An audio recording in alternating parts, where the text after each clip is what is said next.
1962 का वो साल जब भारत को एक ऐसी हार का सामना करना पड़ा जिसने पूरे देश को झकझोर दिया था। उस वक्त हमारे पंडित जवाहरलाल नेहरू, जिनका दिल शांति और भाईचारे में डूबा था, उन्हें यकीन था कि चीन कभी भारत की पीठ में छुरा नहीं घोंपेगा। 1954 में पंचशील समझौता हुआ, जिसमें भारत और चीन ने एक दूसरे के साथ दोस्ती और शांति का वादा किया। नेहरू जी हिंदी चीनी भाई भाई का नारा लगा रहे थे। उनके दिल में ये भरोसा था कि चीन हमारा दोस्त है, हमला तो दूर की बात, वो तो हमारे साथ कंधे से कंधा मिलाकर चलेगा। लेकिन हकीकत कुछ और थी।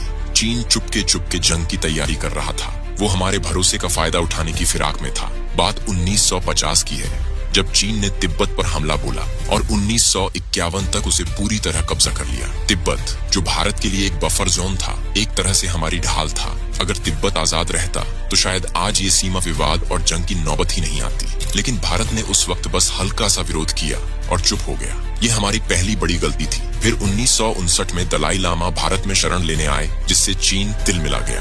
भारत ने अपनी फॉरवर्ड पॉलिसी शुरू की, यानी विवादित इलाकों में अपनी चौकियां बनाने लगा। ये सब देखकर चीन का गुस्सा और भड़क गया। और फिर 1962 में वो दिन आया जब चीन ने हमारी पीठ में छुरा घोंप दिया। अचानक से चाइना ने 2 जगहों पर लद्दाख का अक्साई चिन्ह और पूर्वोत्तर का अरुणाचल प्रदेश में हमला कर दिया था। नेहरू जी को इसका अंदाजा भी नहीं था कि चाइना ऐसा कर सकता है। हमारी सेना को तो जैसे नींद से झटका लगा, लेकिन नेहरू जी को सपने में भी नहीं लगा था कि चीन इस तरह से धोखा दे सकता है। उस वक्त हमारी फौज बिल्कुल भी तैयार नहीं था। न तो हमारे पास ठंड में लड़ने के लिए गर्म कपड़े थे, न ही हथियारों की ढंग की सप्लाई, और न ही रसद का कोई पक्का इंतजाम। सोचिए, हमारे जवान उन बर्फीले पहाड़ों में, जहां तापमान -20 डिग्री से भी नीचे था, हल्के कपड़ों में, पुराने हथियारों के साथ भूखे प्यासे दुश्मन का मुकाबला कर रहे थे। कई बार तो उन्हें ये भी नहीं पता था कि सामने कितने चीनी सैनिक हैं और कहां से हमला हो रहा है। लेकिन हमारे जवानों ने हार नहीं मानी। उन्होंने पूरे हिम्मत से लड़ाई लड़ी, खून पसीना एक कर दिया।